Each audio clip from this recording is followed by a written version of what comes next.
தமிழ் திண்ணை நேயர்களுக்கு என் அன்பான வணக்கங்கள். உலக புகழ்பெற்ற குத்துச்சண்டை வீரர் முகமது அலியை தெரியுமா? அவருடைய முக்கியமான ஒரு குத்துச்சண்டை what is my name fight, அதை பற்றி கேள்விப்பட்டிருக்கீங்களா? உலக புகழ்பெற்ற அமெரிக்காவை சேர்ந்த முகமது அலிக்கும் நம்முடைய தமிழக முதல்வராக இருந்த கலைஞர் அவர்களுக்கும் இருந்த தொடர்பை பற்றி தெரியுமா? இதை பற்றியெல்லாம் தான் இந்த வீடியோவில் நம்ம பார்க்க போகிறோம். முகமது அலி அமெரிக்காவில் வந்து ஒரு மிகப்பெரிய குத்துச்சண்டை வீரர். அவருடைய ஒரு தனித்துவமான இது வந்து 2-3 குத்துலே வந்து ஆட்களை வீழ்த்தி நாக் அவுட் பண்ணி விடக்கூடிய ஒரு சாதனையாளர். அவர் வந்து இப்போ குத்துச்சண்டை போட்டியில் இருந்த வரைக்கும் அவர் தோற்றதே இல்லை. மிகப்பெரிய குத்துச்சண்டை வீரர் அவர் வந்து ரொம்ப துன்புறுத்தாமல் அடிக்கக்கூடியவர். வேற எதிராளிகளை அடித்து அவங்க கொஞ்சம் மயங்கி விடுற மாதிரி இருக்காங்கன்னா அது வரைக்கும் வெயிட் பண்ணுவார். அப்படியே வெயிட் பண்ணிட்டு இருப்பார். அந்த அசந்த நேரம்னு சொல்லி ஓங்கி அடிக்க மாட்டார். அதுபோல் அவர் வந்து ஒரு தடவை கீழே விழுந்துட்டாருன்னா அவருக்கு நேரம் கொடுப்பாரு. இல்லை அவர் முடியல, இதோடு நிறுத்திக்கலாம் அந்த போட்டின்னு கூட அவரே சொல்லுவார். இந்த மாதிரியான ஒரு முகமது அலி என்கிற அந்த வீரர் ஒரு முறை மிக மிக ஆக்ரோஷமாக நடந்துக்கிட்டார். ஒருத்தர் அடின்னு அடித்தார். அதை பற்றி தான் இன்னைக்கு சொல்ல போகிறேன். அந்த வீரர் வந்து ஒரு வெள்ளையர், அமெரிக்கர். அவர் வந்து கொஞ்சம் ஒரு கருப்பின மக்கள் மேலே ஒரு துவேஷம் உள்ளவர். அவர் பேர் டெரல். அவர் வந்து ஃபைட்டு ஆரம்பிக்கும் போதே வந்து முகமது அலி சொல்லிட்டு தான் ஆரம்பிக்கிறார். டெரல், இன்னைக்கு நான் உன்னை என்ன பண்ணுறேன் பார் அப்படின்னு சொல்கிறார் முகமது அலி. இது ஒரு காரணம் இருக்குது இந்த கோபத்துக்கு பின்னாடி. அந்த குத்துச்சண்டை போட்டியில் டெரலை வந்து அவர் அடின்னு அடிக்கிறார். அவர் நினைச்சிருந்தா 2வது அடியில் அந்த டெரலை அடித்து வீழ்த்தி இருக்க முடியும். ஆனால் அவர் அப்படி பண்ணலை.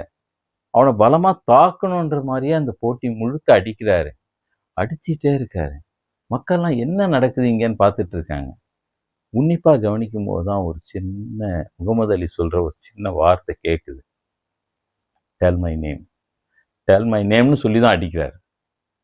அந்த டெரலை முகமது அலி அடிக்கும்போது ஒவ்வொரு அடிக்கு பஞ்சு கொடுக்கும் போதும் டெல் மை நேம்னு சொல்கிறாரு. இது என்னன்னு புரியல. இப்போ ஒரு பெரிய பின்னணி இருக்கு. டெரல் வந்து ஒரு தடவை வந்து முகமது அலிக்கு பேர் முகமது அலி, அதுதான் தெரியுது. அவர் ஆனால் என்னன்னு கூப்பிட்றாரு, காசியஸ் கிளே அப்படின்னு கூப்பிட்றாரு. காசியஸ் கிளேன்னு கூப்பிட்டதுக்கு தான் இந்த கோபம். ஏன் அப்படி கூப்பிட்டான் இருந்தாலும் அந்த நம்ம ஒரு வரலாற்றை பார்க்கணும். ஆப்பிரிக்காவிலேருந்து கொண்டு போகப்பட்ட கருப்பின மக்களை வெள்ளைக்கார பண்ணையார்கள் வந்து அடிமைகளாக அவங்க இதில் நடத்தினாங்க. அவனுக்கு ஒரு சோறு தண்ணி கிடையாது. ஒரு கூடாரம் போட்டுட்டு பனியிலையும் மழையிலையும் அந்த மக்கள் வந்து பட்ட கஷ்டம்லாம் அந்த அங்கிள் கேபின் நாவலில் படிச்சிருப்போம். அலெக்ஸ் ஏலியோட தி ரூட்டில் தெரிஞ்சிருக்கும் அவங்க எவ்வளோலாம் கஷ்டப்பட்டாங்க. சாதாரண கொடுமை இல்லை அது. வெறும் ஒரு அந்த சணல் பெரிய கோணியை கட்டிட்டு அந்த கூடாரத்தில் தான் தங்குவாங்க, கடும் பனியிலெல்லாம் கூட அந்த அடிமைகள். அந்த மாதிரி ஒரு வெள்ளைக்காரன் வீட்டில் ஒரு 100 அடிமைகள் 50 அடிமைகள் இருப்பாங்க. அப்படி ஒரு பண்ணையார் வீட்டில் முகமது அலி குடும்பம் வாழ்ந்தது. அந்த பண்ணையார் பேர் தான் காசியஸ் கிளே. அப்போல்லாம் அடிமைகளுக்கு பேர் கிடையாது.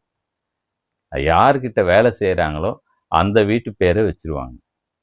காசியஸ் கிளேன்னு அந்த டெரல் வந்து கூப்பிட்டதுக்கு இதான் காரணம். முகமது அலி குடும்பம் அப்படி ஒரு இடத்துல வேலை பார்த்து அதுலேருந்து மீண்டு வந்து பெரிய இணை எழுச்சிலாம் நடந்த பிறகு அவங்க மதமே மாறி அவர் முகமது அலியாக மாறிட்டார். இப்போ போய் அவன் அந்த காசியஸ் கிளே அப்படின்னு சொல்கிறான். அதுக்கு தான் பதிலடி கொடுக்குறாரு. அந்த அடி ஒவ்வொன்றும் அந்த இணை எழுச்சிக்கான அடி. அப்படி ஒரு அடி அடித்தார். அடித்து tell my name, what is my name, tell my name அப்படின்னு சொல்லி தான் முழு அடியும் அடித்தார். அவர் இப்படி ஒரு மகத்தான ஒரு வீரர், ஒரு இனத்தின் மீது பற்று கொண்ட ஒரு வீரர், ஒரு சமத்துவத்தை வேண்டிய ஒரு வீரர். அப்படி ஒரு வீரர் வந்து எதுக்காகவோ வந்து கலைஞரை அவ்வளோ நேசித்தார். அவர் இந்தியா வரும்போதெல்லாம் இந்திய பிரதமரோ ஜனாதிபதியை சந்திக்கிறாரோ இல்லையோ கலைஞர் வீட்டுக்கு நேராக வருவார்.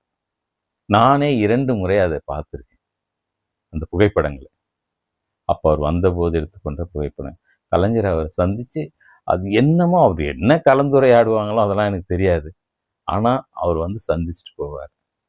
ஏதோ ஒரு அந்த கனெக்டிவிட்டி, ஒரு இனத்தின் விடுதலைக்காக பாடுபடுறவரா இவர் எதனாலும் அவர் நினைச்சார். ஃபிடல் காஸ்ட்ரோ கூட கடிதம் எழுதினார் கலைஞருக்குன்னு சொல்லுவாங்க. இப்படி வந்து ஒரு எங்கிருந்தோ ஒரு மூலையில இருந்து இன்னொரு மூலையில் இருக்கிற ஒரு கீழ்மட்டத்தில் இருக்கிற இனத்துக்காக பாடுபடுற இன்னொருத்தரை நோக்கி வந்த ஒரு மனிதராக தான் நான் முகமது அலியை பார்க்கிறேன். அந்த சண்டை நமக்கு அதைத்தான் உணர்த்துகிறது. இது போல் நிறைய செய்திகள் சொல்லுகிறேன். தொடர்ந்து பாருங்க. நன்றி, வணக்கம்.